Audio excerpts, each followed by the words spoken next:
Hello students, आज एक बार फिर से मैं एसएससी के बहुत ही इंपॉर्टेंट क्वेश्चंस और उनके सॉल्यूशन के साथ आया हूं। जैसा आप जानते हो कि जो एसएससी के क्वेश्चंस हैं या फिर अन्य एग्जाम के क्वेश्चंस हैं, अगर आप इन्हें लगातार देखते हैं, करते हैं, तो आप में कॉन्फिडेंस आता है।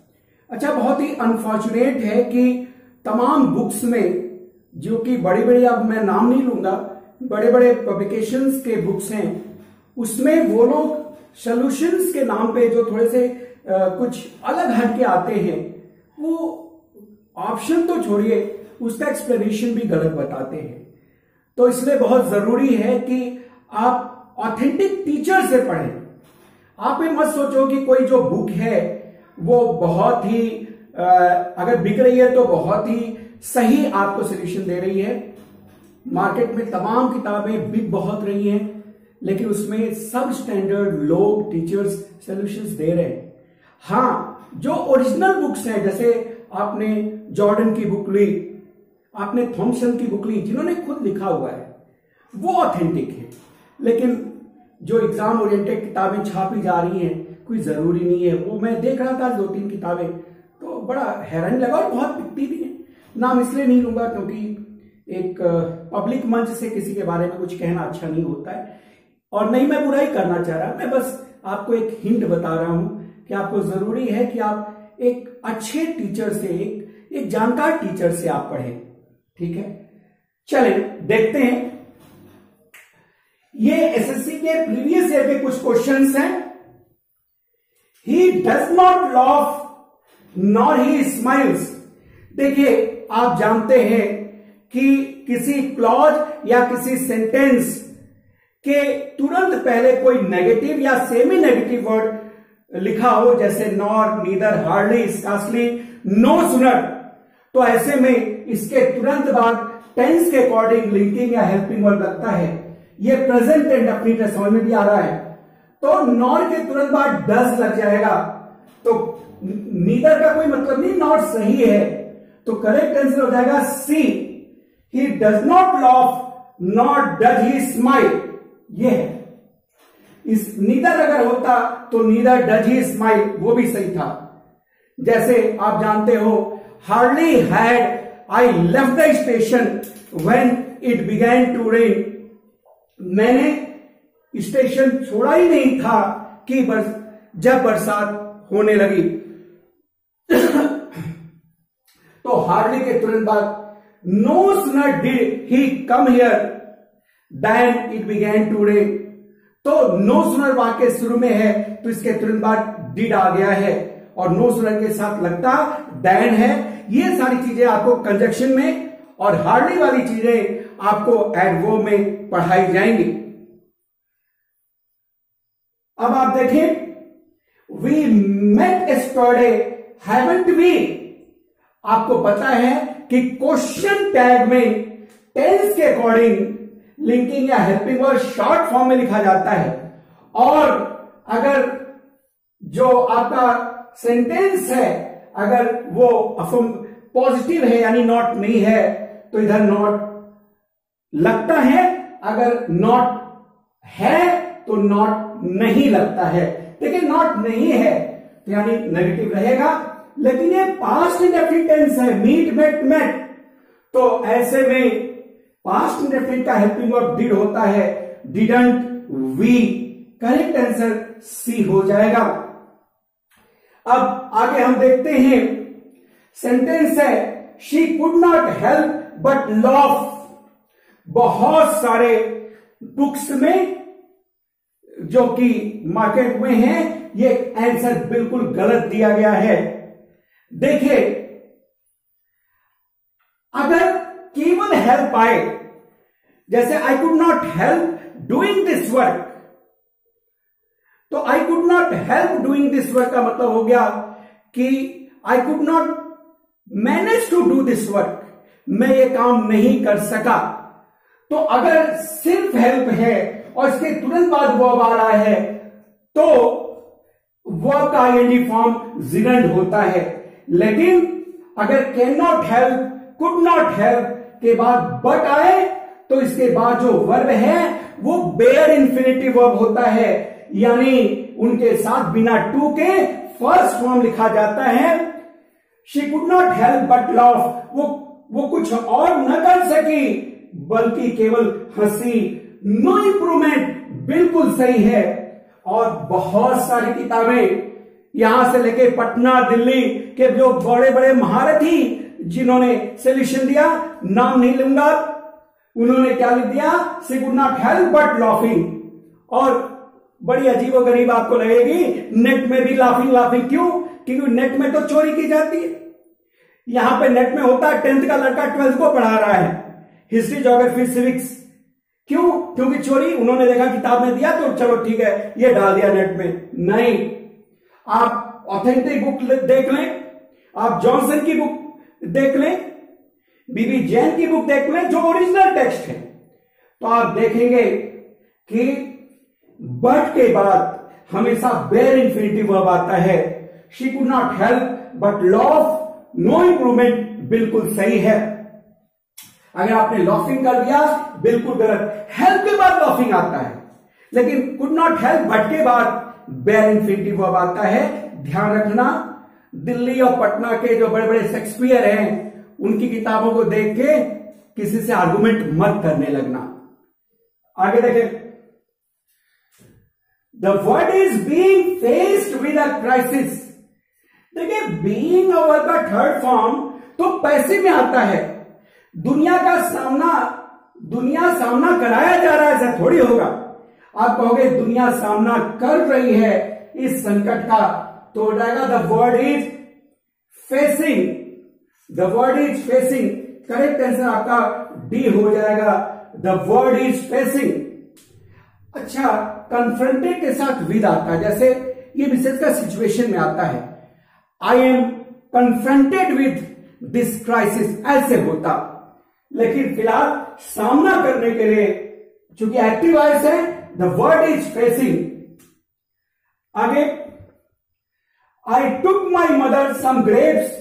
मैं अपने मां को लिया, मां को थोड़ी लिया भाई, मैंने कुछ ग्रेप्स लिया अपनी मां के लिए, तो हो जाएगा आई टुक सम ग्रेप्स फॉर माई मदर। मैंने कुछ ग्रेप्स लिया अपनी मां के लिए, करेक्ट आंसर हो जाएगा बी। अब हम आगे चले, अब हम आगे के क्वेश्चंस देखते हैं। If I will get some opportunity I shall attend the seminar.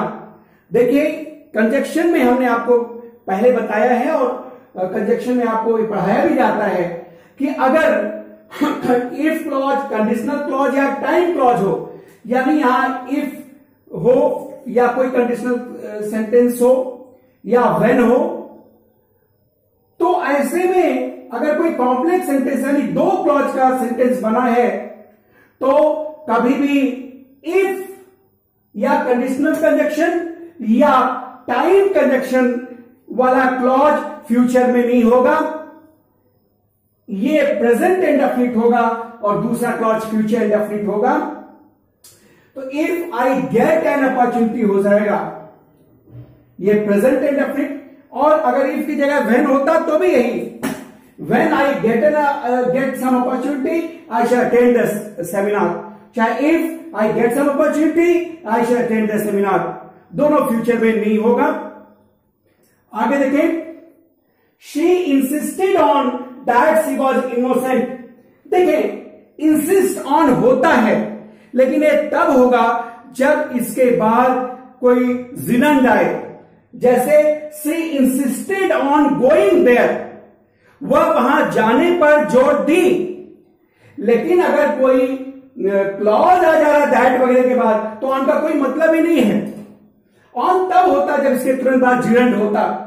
तो यहां सिंपली आप बोलोगे she insisted that, she insisted that, correct answer ये होगा। इंसिस्टेड ऑन तब होता, she insisted on doing this work.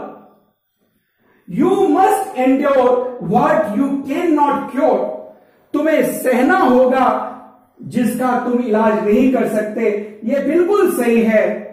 तुम्हें व्याप्त रहना होगा, कोई मतलब नहीं है। स्वीकार करना होगा या स्वीकार करना थोड़ी होगा, जिसका आप इलाज नहीं कर सकोगे उसका स्वीकार थोड़ी करोगे। इंड्योर माने सहना होता है। अच्छा, बड़ा अच्छा वर्ड आया इंड्योर। देखें, इंड्योर से बना है इंड्योरेंस, सहने की क्षमता, सहनशीलता। और ध्यान दो, इसी से बना है इंड्योरिंग। इंड्योरिंग का मतलब क्या होता है? टिकाऊ, मजबूत। जैसे वी मस्ट हैव इंड्योरिंग करेज, हमें एक टिकाऊ साहस रखना चाहिए। तो इन्हीं से बना हुआ है। आगे देखें, तो यहां पे नो इंप्रूवमेंट बिल्कुल सही है। करेक्ट आंसर हो जाएगा आपका ए। नेक्स्ट देखें, both the teams played the game Fairlie. बेटा, फेयरली का मतलब फेयर से होता ही नहीं है, पहली बात आप जान लें। फेयरली होता है काफी, और ये पॉजिटिव सेंस के वर्ड के पहले होता है। जैसे ही इज फेयरली ऑनेस्ट, वो काफी ईमानदार है। फेयरली का फेयर से कोई संबंध नहीं है, ये आप ध्यान रखना। कि आप सोचो फेयर से बन गया फेयरली, अगर फेयर से फेयरली बनता तो ये वाक्य सही था, बिल्कुल सही था। लेकिन फेयर का फेयरली से कोई रिलेशन नहीं होता है। तो जैसे मोस्ट का मोस्टली से कोई रिलेशन नहीं होता है। मोस्ट माने सर्वाधिक होता है, जबकि मोस्टली माने ज्यादातर होता है। तो फेयर का फेयर ही होता है, फेयरली मतलब काफी होता है। तो फेयर गेम जहां लिखा होगा वो सही होगा। तो ए का भी बिल्कुल गलत है, प्लेड फेयरली आ गया। प्लेड अ फेयर गेम बिल्कुल सही, करेक्ट आंसर होगा सी। उन्होंने, दोनों टीमों ने एक बहुत ही फेयर गेम खेला, एक निष्पक्ष गेम खेला। और फेयरली गेम कोई मतलब नहीं है, क्योंकि फेयरली का फेयर से कोई संबंध ही नहीं है। फेयरली का मतलब काफी, फेयरली ऑनेस्ट, सकारात्मक शब्दों के पहले फेयरली आता है। ये आपका एडवर्ब में बताया जाता है। आगे देखिए, the other shook their heads and made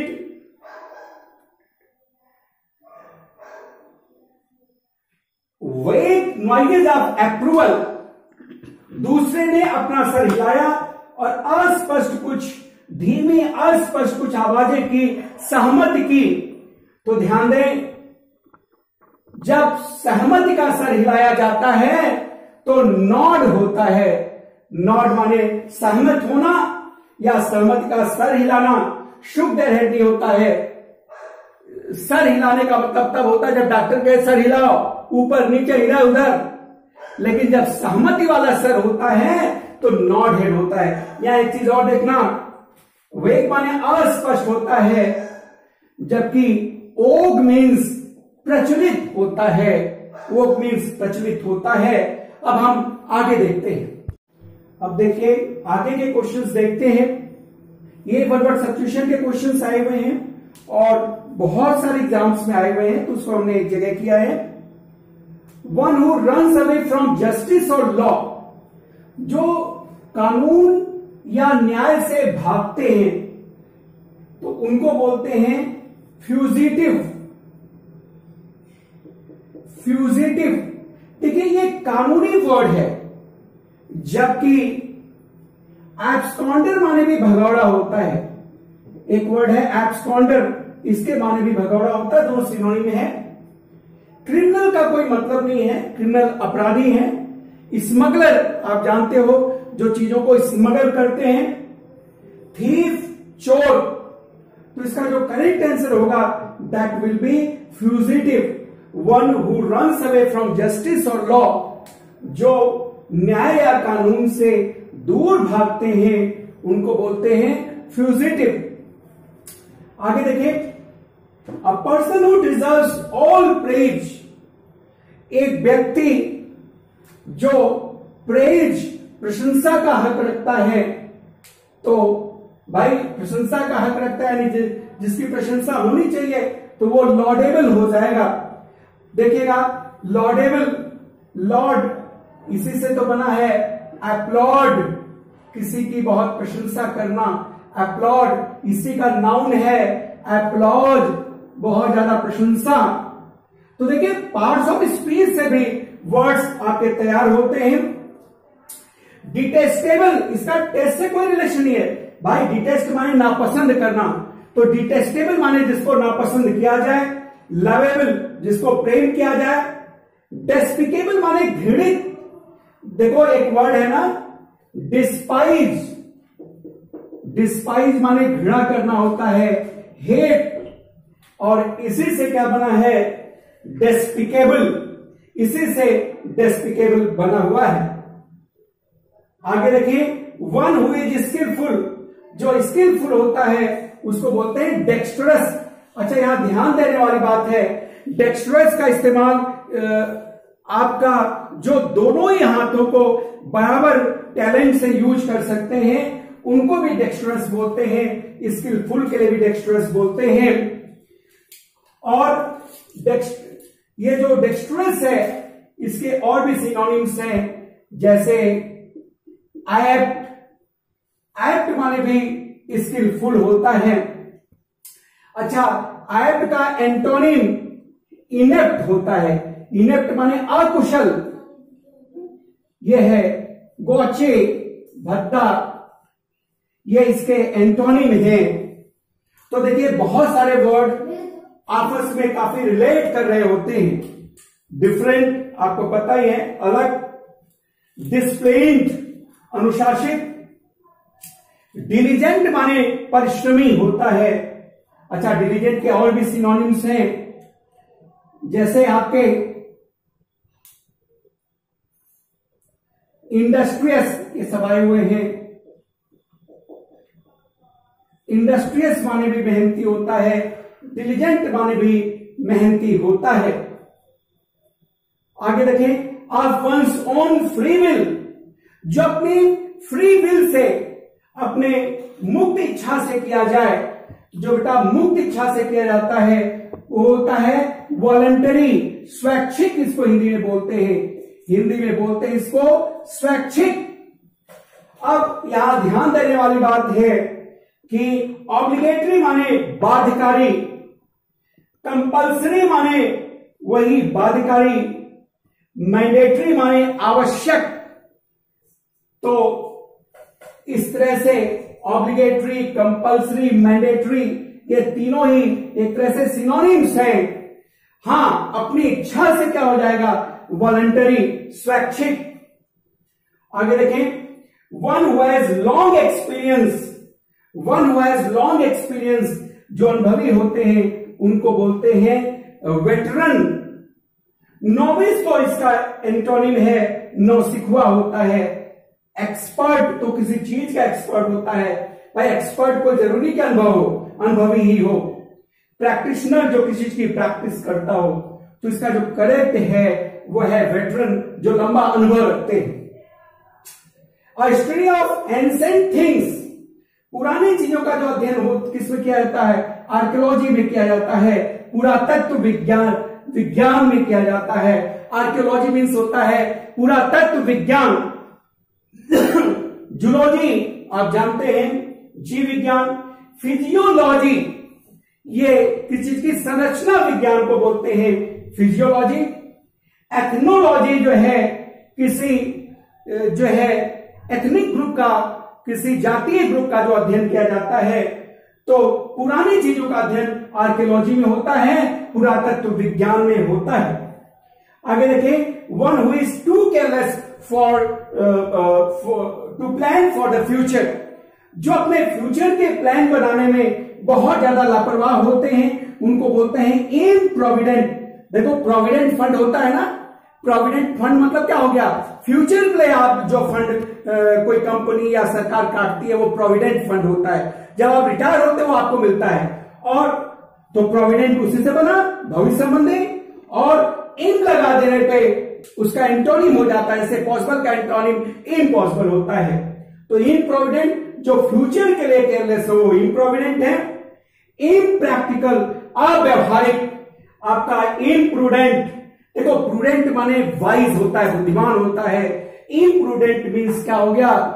मूर्ख। इंपोर्टेंट मीन्स होता है पावरलेस, जिसके अंदर क्षमता न हो, क्षमताहीन। तो इस तरह से आज आपको प्रीवियस ईयर के क्वेश्चंस जो अनेक एग्जाम्स में आए हुए हैं उन सब पे डिस्कशन किया गया। आपको रेगुलर ये इस तरह से वीडियोस मिलती रहेंगी, आपको लाइव क्लासेस मिलती रहेंगी, जिससे कि आपका वोकैब, ग्रामर, आपका क्वेश्चन पेपर, प्रैक्टिस सेट, ये सारे के सारे आप अच्छे ढंग से कर सकें। आई होप ये वीडियोस आपको बहुत ही यूजफुल रही होंगी और आप इस चैनल प्रयागराज पाठशाला को लाइक करते रहें, सब्सक्राइब करते रहें, जिससे कि आपको रेगुलर अपडेट्स मिलता रहे। Thanks a lot.